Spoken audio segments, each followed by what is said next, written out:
APல 18th sum. Find the sum of all integers between 200 and 500 which are divisible by 7.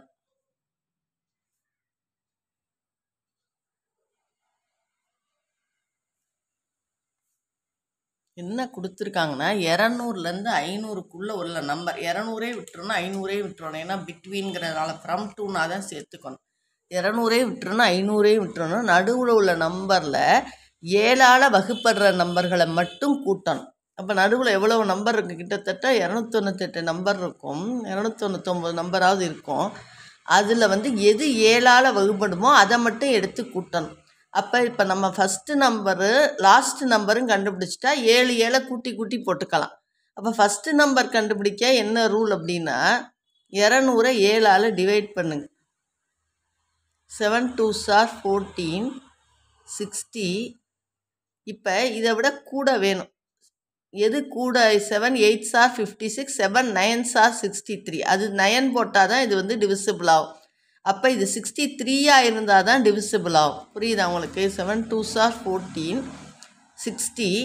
அப்படி இல்லை உங்களுக்கு இது புரியாது. இந்த ஒரு மெத்தடு சொல்கிறேன் கேட்டுக்கங்க. 7 2s are 14, இது பேலன்ஸ் 60. 60 போகாது. 7 8 56, அதுக்கப்புறம் 7 9 63 தான் போகும்.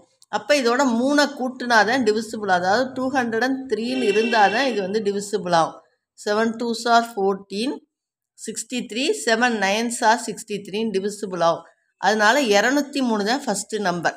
சரி, இப்படி போட தெரில அப்படின்னா 200 7ஆல் டிவைட் பண்ணுங்கள். 7 2s are 14, 60, 7 8s are 56, 4. அப்போ இது எதை கூட்டினா 7 வரும்? இன்னொரு 3 கூட்டினா தான் 7 வரும் இல்லையா? இன்னொரு 3 கூட்டினா தான் 7 வரும். அந்த 3 கொண்டே இதோட கூட்டிக்கணும் +3. ஆக மொத்தம் ஃபஸ்ட்டு நம்பர் 203. ஃபஸ்ட்டு நம்பர் என்னது? 203. நீங்கள் எப்படி வேணாலும் கண்டுபிடிச்சிக்கங்க. ஃபஸ்ட்டு நம்பர் 200க்கு அப்புறம் முத 7ஆல் டிவிசிபிள் ஆகக்கூடிய நம்பர் 203. 200க்கு அப்புறம் முத 7ஆல் டிவிசிபிள் ஆகக்கூடிய முதல் நம்பர் 203. இப்போ இது மாதிரி லாஸ்ட்டு நம்பர், இது முதல் நம்பர், அதனால ஏ. இப்போ லாஸ்ட்டு நம்பர் எப்படி கண்டுபிடிக்கணும்னா 500 7ஆல் டிவைட் பண்ணணும். 7 7 49, 10. இது 3 கம்மியாக இருக்கணும். இதில் கூட்டி பார்க்கணும், இதில் கழித்து பார்க்கணும்.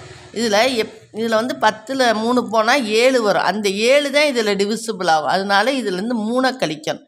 இங்கே எப்படி 3 கூட்டினா இங்கே 3 கூட்டினீங்களோ அது மாதிரி இது 3 கழிக்கணும். ஏன்னா லாஸ்ட் நம்பர்னால் இதுக்கு உள்ளே இருக்கணும்ல, அதனால் கழித்து பார்க்கணும்.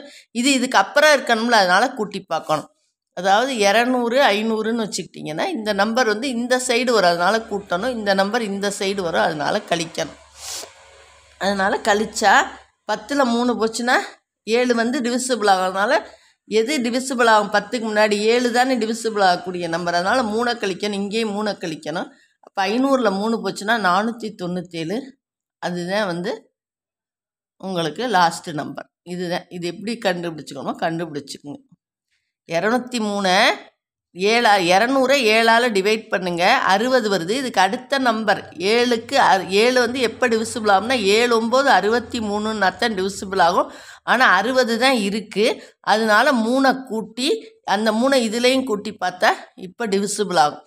அதே மாதிரி 500 7 7 49, 10 10 டிவிசிபிள் ஆகாது. இதுக்கு முன்னாடி டிவிசிபிள் ஆகக்கூடிய நம்பர் 7. அப்போ 7 வரணும்னா 10லேருந்து 3 கழிக்கணும். அந்த 3 இங்கே கழிச்சுக்கணும். இது இதுக்கு அப்புறம் டிவிசிபிள் ஆகக்கூடிய நம்பரை பார்க்கணும். இது இதுக்கு முன்னாடி டிவிசிபிள் ஆகக்கூடிய நம்பரை பார்க்கணும். 10க்கு முன்னாடி 7ஆல் டிவிசிபிள் ஆகக்கூடிய நம்பர் 7. 60க்கு முன்னாடி 7ஆல் டிவிசிபிள் ஆகக்கூடிய நம்பர் 63. 60க்கு அப்புறம் பார்க்கணும், 10க்கு முன்னாடி பார்க்கணும். இன்னும் சம் போட உங்களுக்கு புரியும். மொத்தத்தில் ஃபஸ்ட்டு நம்பர் 203, லாஸ்ட்டு நம்பர் 497. அப்போ 203னா அடுத்த நம்பர் 7 கூட்டிக்கிங்க, 210 தான் இருக்கும். அடுத்த நம்பர் 217 தான் இருக்கும். இப்படியே போய் 497 இது ஒரு ஏபியாக இருக்கும். ஏன்னா 7 7 கூடிக்கிட்டே போகிறதுனால இது ஒரு ஏபியாக இருக்கும். இதனுடைய சம் தான் கேட்குறாங்க. அப்போ சம் ஆஃப் ஏபிக்கு நமக்கு ஃபார்முலா தெரியும். Sn is equal to n/2 into 2a + n - 1 into டின்னு நமக்கு தெரியும். அல்லது இன்னொரு ஃபார்முலா தெரியும். Sn is equal to n/2 into l + n. இந்த ஃபார்முலாவை தான் நம்ம யூஸ் பண்ண போகிறோம். ஏன்னா நமக்கு லாஸ்ட்டு டேர்மும் ஃபஸ்ட்டு டேர்மும் தெரியும். அதனால் இந்த ஃபார்முலா தான் நம்ம யூஸ் பண்ண போகிறோம். ஆனால் இதில் n தெரியாது. எண்ணுக்கு என்ன ஃபார்முலா, இதில் எத்தனை டேர்ம்ஸ் இருக்குதுன்னு நமக்கு தெரியாது. எண்ணுக்கு ஒரு ஃபார்முலா ஏற்கனவே எழுதி போட்டிருக்கேன்.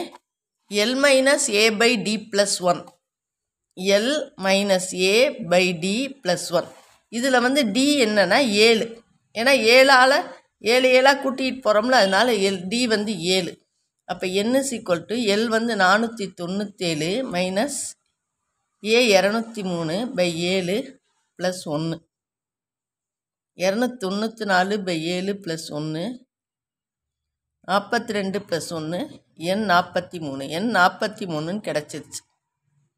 இப்போ n 43, l 497, a 203. அப்போ Snக்கு வந்து n/2. இந்த ஃபார்முலா யூஸ் பண்ணால் ஈஸி. இதை காட்டிலும் எதை வேணாலும் நீங்கள் யூஸ் பண்ணிக்கலாம். l + a கால்குலேஷனுக்கு இது ஈஸி. லாஸ்ட்டு டேர்ம் தெரிஞ்சால் இதை போட்டுடலாம். இன்ட்டு 497 + 203. இப்போ 43/2 இன்ட்டு இதை கூட்டுனா 700 தான் வரும். அப்போ 350. இது ரெண்டையும் பெருக்குனா 15050. இது முதல்ல இதுக்கு அடுத்து எந்த நம்பர் முதல்ல 7ஆல் டிவைட் ஆகுதுன்னு கண்டுபிடிச்சிக்கணும். இதுக்கு முன்னாடி எந்த நம்பர் 7ஆல் டிவைட் ஆகுதுன்னு கண்டுபிடிச்சிக்கணும். இது ஃபஸ்ட்டு நம்பர், இது லாஸ்ட்டு நம்பர். 200க்கு அப்புறம் 7ஆல் வகுபடக்கூடிய எண் 203. 500க்கு முன்னாடி 7ஆல் வகுபடக்கூடிய எண் வந்து 497. அதனால் இது AL. வகுபடுறதுங்கிறது தான் 7. அதைத்தான் கூட்டிக்கிட்டே போவோம். 203ஓட 7 கூட்டினா 210. அப்படி 7 7 கூட்டிகிட்டு போகிறதுனால D வந்து 7. Snக்கு 2 ஃபார்முலா இருக்குது. நம்ம யூஸ் பண்ண formula n/2 into l + a. ஏன்னா l தெரியுங்கிறதுனால இந்த ஃபார்முலா நம்ம யூஸ் பண்ணுறோம். l தெரியும், a தெரியும், ஆனால் n தெரியாது. n கண்டுபிடிக்க ஒரு ஃபார்முலா இருக்குது, l - a/d + 1. அதில் சப்ஸ்டியூட் பண்ணி என்னையும் கண்டுபிடிச்சிடறோம். அதுக்கப்புறம் Sn ஃபார்முலாவில் சப்ஸ்டியூட் பண்ணி Snனை கண்டுபிடிக்கிறோம். இந்த மாதிரி உங்களுக்கு ப்ராப்ளம்ஸ் போடையில் ப்ராக்டிஸ் ஆகிடும்.